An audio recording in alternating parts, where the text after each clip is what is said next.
Assalamualaikum warahmatullahi wabarakatuh. Apa kabar anak-anak? Tentunya baik-baik saja ya bukan?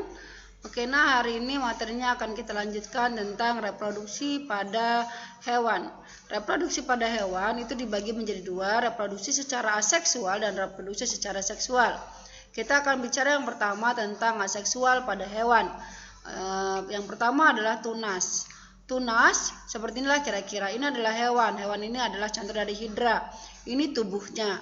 Lalu memiliki tunas. Kelama-kelamaan tunasnya akan tumbuh dan menjadi besar. Ketika dia sudah besar, dia akan lepas. Nah, lepasnya ini akan menjadi individu baru atau menjadi anakan. Maka dia bereproduksi secara seksual tanpa kawin pada hewan dengan namanya adalah tunas. Tunas adalah reproduksi aseksual dengan cara membentuk tunas untuk menghasilkan keturunannya, gitu ya.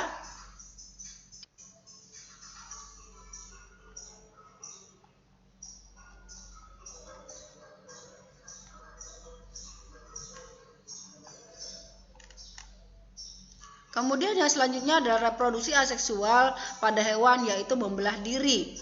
Membelah diri atau perkembangbiakan membelah diri atau pembelahan biner, yaitu pembelahan diri dari satu sel menjadi dua sel baru. Misalnya pada protozoa ini satu sel, maka dia bisa membelah menjadi individu baru, menjadi dua menjadi 4 dan seterusnya. Itu adalah pembelahan diri secara aseksual yang disebut dengan pembelahan diri atau pembelahan biner. Yang selanjutnya adalah fragmentasi. Fragmentasi seperti ini contohnya. Reproduksi dengan cara ini terjadi melalui dua tahap. Tahapan yang pertama adalah pemotongan tubuh induk menjadi dua bagian atau lebih. Selanjutnya terjadi tahapan regenerasi, yaitu setiap potongan tubuh induk tersebut membentuk bagian tubuh lain yang tidak ada pada bagian tersebut. Nah, pada akhirnya setiap potongan tubuh tersebut akan membentuk individu baru dengan bagian tubuh yang lengkap seperti induknya. Contoh yang melakukan hewan secara fragmentasi ini adalah cacing planaria. Coba perhatikan gambar ini. Ini adalah satu cacing planaria yang memiliki kepala, badan, dan ekor. Ketika ekornya kita lepas, maka akan terbentuk individu baru yang tadinya tidak ada ekor, maka yang jadi punya ekor.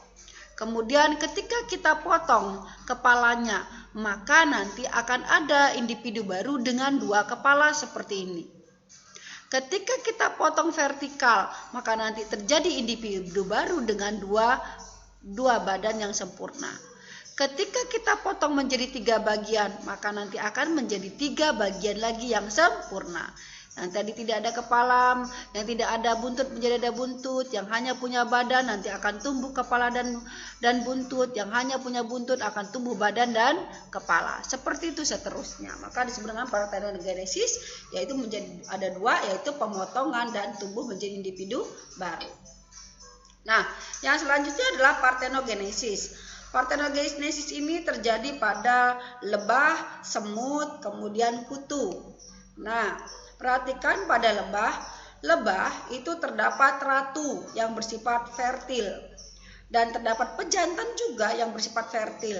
Jadi nak, ketika ada lebah jantan, lebah ratu kemudian dibuahi oleh lebah jantan, maka jantan itu akan mati. Setelah kawin dia akan mati. Nah, kemudian nanti si lebah ini akan mengeluarkan, lebah ibu ratu akan mengeluarkan lebah. Kalau dia betina, dia akan bersifat steril. Steril itu artinya dia bekerja, hanya bekerja saja, dia tidak pernah merasakan perkawinan, ya. Nah, kemudian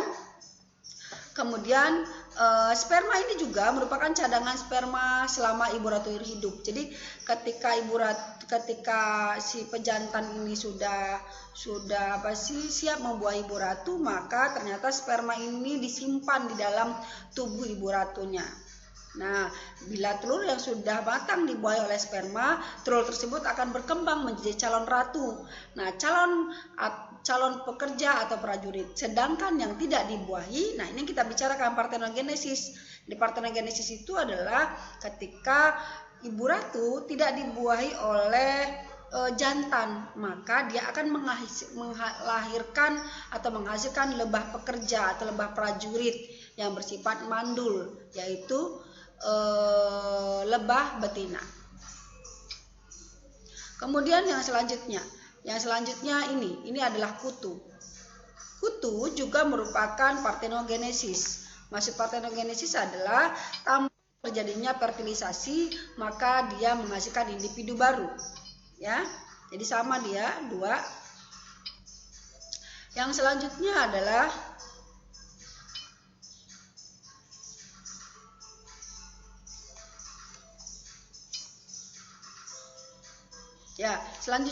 kita akan bahas tentang reproduksi secara seksual. Secara seksual kita bagi menjadi 2, secara eksternal dan secara internal. Nah, secara eksternal itu adalah ikan. Apa maksud secara eksternal?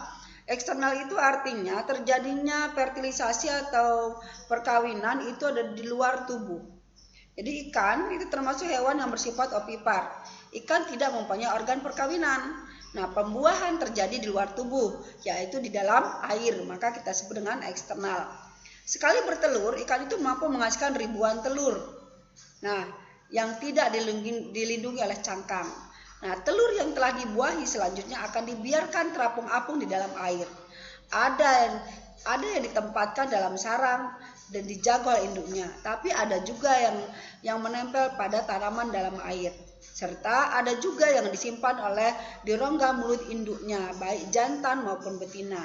Nah, kalau dia induk betina itu seperti ikan mujair. Ketika setelah terjadi fertilisasi, bertemunya ovum dengan sperma, maka si zigot itu akan disimpan di dalam mulut ibunya sampai benar-benar dia sudah bisa mencari makanan sendiri. Maka setelah itu akan dikeluarkan. Itu adalah ikan, yang intinya adalah eksternal itu sperma dengan ovum terjadi di luar tubuh atau terjadi di dalam air. Kemudian yang selanjutnya adalah reproduksi seksual pada hewan secara internal. Internal itu dibagi menjadi 3, ada yang disebut dengan ovipar, kemudian vivipar, kemudian ovovivipar. Kita akan bahas yang pertama adalah ovipar. Ovipar itu bertelur. Tetapi kalau ditanya apakah ovipar, jawabannya bukan bertelur, tetapi hewan yang meletakkan telur di luar tubuhnya atau embrio berkembang di dalam telur yang memperoleh sumber makanan dari cadangan makanan dalam telur. Nah, siapa ini? Misalnya ikan, burung, amfibi, dan sebagian reptil. Ya, lanjut ya. Nah, sehingga telur-telur ini punya fungsi masing-masing. Perhatikan fungsi masing-masing daripada bagian-bagian daripada telur.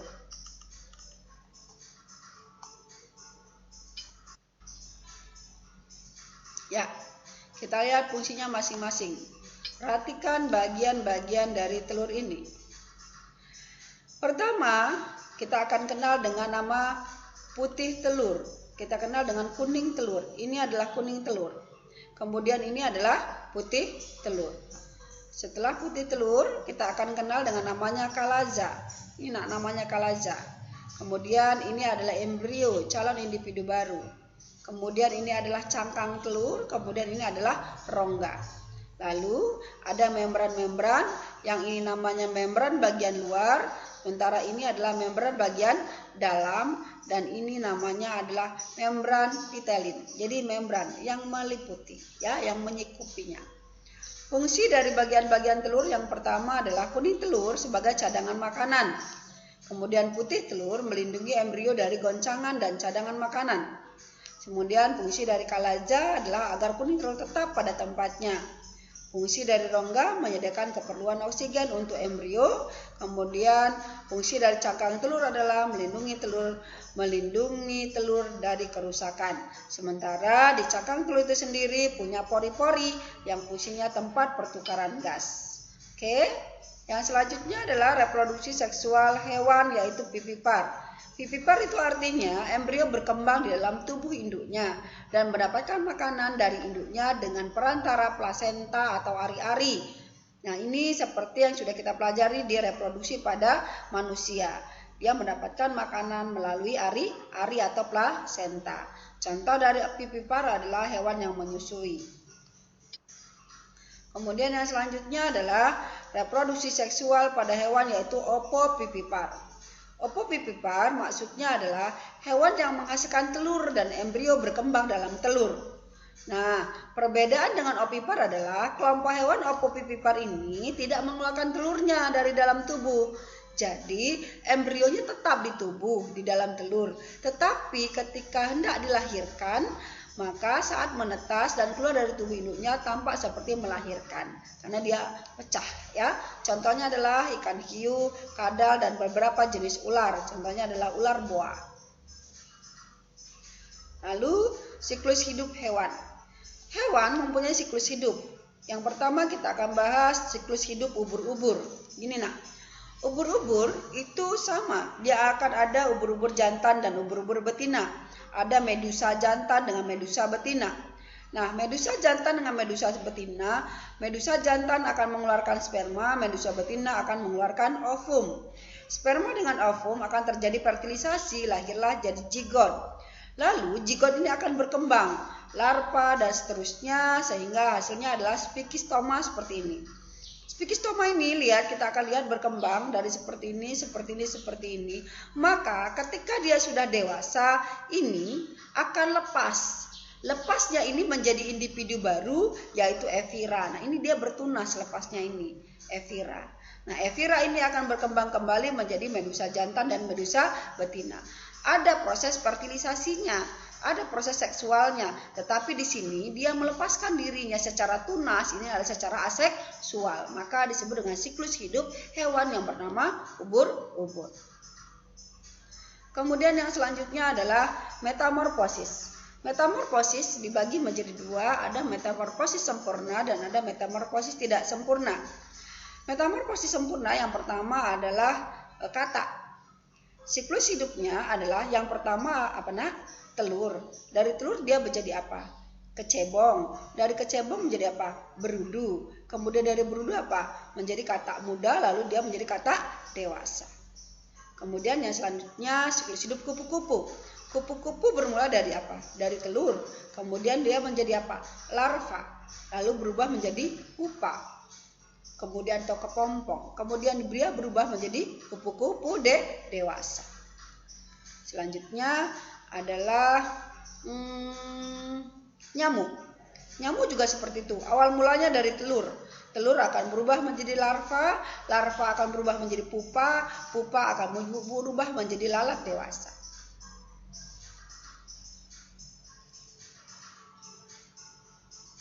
Kemudian ada berarti kesimpulannya metamorfosis sempurna dimulai dari telur, kemudian larva, kemudian pupa, imago. Imago ini tergantung. Kalau dia nyamuk ya jadi nyamuk, kalau dia lalat jadi lalat ya. Katak jadi katak, kupu-kupu, nyamuk dan lalat. Nah, sementara kalau yang tidak sempurna dia bentuknya seperti ini. Contoh ini adalah belalang. Belalang bermula dari apa? Dari telur. Telur akan berubah menjadi telur ya. Ini telur berubah menjadi nimpa, nimpa 1, nimpa 2, nimpa 3, nimpa 4, lama-lama menjadi imago, menjadi dewasa. Nah, dari nimpa 1 ke nimpa 2 ke nimpa 3 ke nimpa 4 bahkan sampai nimpa dewasa dan dia kembali lagi bertelur, itu hanya memiliki ukuran saja yang berbeda tetapi bentuknya tetap sama. Maka kita sebut dengan metamorfosis tidak sempurna. Jadi prosesnya adalah telur, nimpa 1, nimpa 2 dan imago. Gitu ya. Lanjut. Sekarang kita akan masuk ke teknologi reproduksi pada hewan. Teknologi reproduksi pada hewan itu ada satu, kita kenal dengan nama inseminasi buatan atau kawin suntik. Bagaimanakah proses kawin suntik? Seperti ini. Proses memasukkan cairan sperma dari sapi jantan yang unggul ke dalam saluran reproduksi sapi betina dengan bantuan manusia. Jadi yang diperlukan bukan sapi jantannya, hanya sperma sapi jantan saja. Ya. Nah, inseminasi buatan ini dilakukan dengan cara memasukkan sperma yang telah dibekukan dengan menggunakan alat. Nama alatnya adalah suntikan, maka disebut dengan kawin suntik. Nah, inseminasi buatan ini memiliki beberapa manfaat, antara lain lebih efisien waktunya, lebih hemat biayanya, karena kita tidak perlu ketika kita punya sapi betina, kita tidak perlu memiliki sapi jantan. Jadi kita bisa ke dokter hewan membeli sperma lalu dimasukkan ke dalam sapi betina, maka akan terjadilah individu baru, ya, disebut dengan teknologi reproduksi inseminasi buatan. Nah, kemudian kualitas sapi anakannya menjadi lebih baik. Maksudnya seperti apa? Seperti ini. Misalnya ada sapi potong. Sapi potong itu penghasil daging yang berkualitas. Nah, tetapi sapi Indonesia itu pada umumnya adalah sapi yang memiliki yang kuat, tetapi tidak mempunyai daging yang banyak. Dia kecil tapi tidak punya daging yang banyak. Bagaimana caranya supaya sapi yang kita hasilkan itu kuat dan mempunyai daging yang banyak, kemudian dia bisa bereproduksi dengan baik? Maka dilakukan dengan cara inseminasi buatan. Sapi Indonesia atau sapi lokal itu kita carikan sperma dari sapi India. Contoh, untuk menghasilkan anakan sapi dengan kualitas daging yang baik dan jumlahnya banyak, diambil sel-sel sperma dari sapi Brahman dari India.